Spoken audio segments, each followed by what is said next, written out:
તો મિત્રો ગઈકાલે એક એવી ઘટના બની જ્યારે લોકો એમનું યુટ્યુબ એપ્લિકેશન ઓપન કરતા હતા અને યુટ્યુબ એપ્લિકેશન ઓપન નહોતી થતી અને યુટ્યુબમાં સમથિંગ વેટ રોંગ એવું કંઈક લખેલું આવતું હતું અને આ ઘટના ના માત્ર ભારતમાં હતી પરંતુ મિત્રો દુનિયાના ઘણા બધા મોટા દેશો જેમ કે યુકે, કેનેડા, અમેરિકા વગેરેમાં પણ આ ઘટના બનેલી હતી.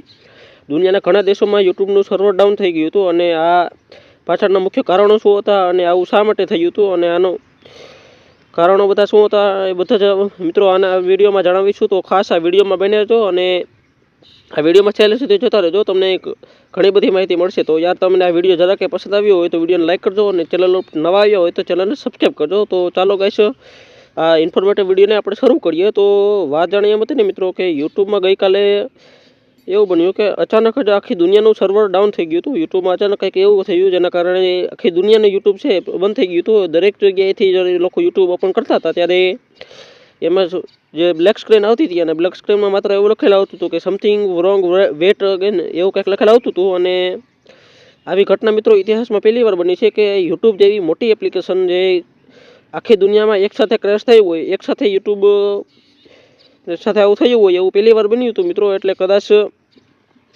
આ એક ઐતિહાસિક ઘટના હોઈ શકે છે અને આના પાછળના કારણોની વાત કરીએ તો ઘણા લોકોને એમ હતું કે આ યુટ્યુબમાં કદાચ હેકિંગ વગેરે થયું હોય કે હેકર્સ વગેરે યુટ્યુબને હેક કરી લીધું હોય કે યુટ્યુબના જે સોફ્ટવેર વગેરે આવ્યો હોય હેક વગેરે થઈ ગયું હોય. બટ મિત્રો એવું શક્ય નથી. યુટ્યુબ છે એ ગૂગલનું પ્રોડક્ટ છે અને બહુ મોટી કંપની છે અને આના સોફ્ટવેર એટલા પાવરફુલ છે મિત્રો કે આને હેક કરવા એ નેક્સ્ટ ટુ ઇમ્પોસિબલ છે. કોઈ પણ મોટો એવો હેકર હોય એ યુટ્યુબનું સોફ્ટવેરને હેક ન કરી શકે અને એ શક્ય જ નથી અને એવું ન બની શકે. જ્યારે પણ આ ઘટના બની ત્યારે અચાનક જ લાખો લોકો એકસાથે રિપોર્ટ કરતા હતા કે ભાઈ એમનું યુટ્યુબ નહોતું હાલતું અને એમને યુટ્યુબનું સર્વર છે બંધ થઈ ગયું હતું.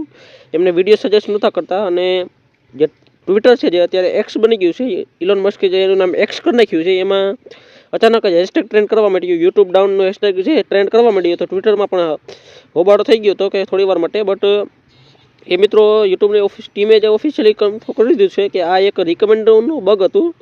જે રિકમેન્ડ સિસ્ટમ છે યુટ્યુબની જે વિડીયો રિકમેન્ડ કરે છે એ સિસ્ટમમાં થોડીક એરર આવી ગઈ હતી જેના કારણે આ જે પ્રોબ્લેમ સર્જાઈ હતી. બટ થોડીક જ વારમાં મિત્રો યુટ્યુબની ટીમે આ સોફ્ટવેર છે બગ છે એ ફિક્સ કરી દીધું હતું અને યુટ્યુબની જે સિસ્ટમ છે એ પાછી ચાલુ થઈ ગઈ હતી થોડીક જ વારમાં. એટલે 1 થી 1.5 કલાકની અંદર જ છે યુટ્યુબ પાછું ચાલુ થઈ ગયું હતું. બટ થોડી વાર માટે થોડું હલબલાવી નાખ્યું હતું અને આ બહુ મોટી ઘટના હતી. અત્યાર સુધી ઇતિહાસમાં આવી ઘટના ક્યારેય બની નથી. યુટ્યુબના જ્યારથી શરૂ થયું ત્યારથી અત્યાર સુધી લગભગ આવી રીતે એકસાથે પૂરી દુનિયામાં ક્રેશ નહોતું થયું અને આ ઘણા બધા લોકોને હલબલાવી નાખી, ઘણા લોકોને ટેન્શનમાં નાખી દીધા હતા. ઇવન હું ખુદ પણ જ્યારે સર્વર ડાઉન થઈ ત્યારે હું ખુદ પણ એક વિડીયો જોતો હતો અને મારો વિડીયો અચાનક બંધ થઈ ગયો, મારું યુટ્યુબ અચાનક ક્રેશ થઈ ગયું હતું અને હું પણ વિચારમાં પડી ગયો હતો કે આ આખી ઘટના શું હતી, આ શું થઈ ગયું, આખી યુટ્યુબ બંધ કેમ થઈ ગયું. તો બટ થોડી વાર પછી મિત્રો યુટ્યુબ ઓટોમેટિક છે ચાલુ થઈ ગયું હતું અને પછી મને ખબર પડી કે આ યુટ્યુબનું જે છે સર્વર ક્રેશ થઈ ગયું હતું જેના કારણે આ બધું થયું હતું. અને આ ના માત્ર મારી સાથે પરંતુ દુનિયાના ઘણા દેશોમાં લાખો કરોડો લોકો સાથે આવી ઘટના બની હતી. અને મિત્રો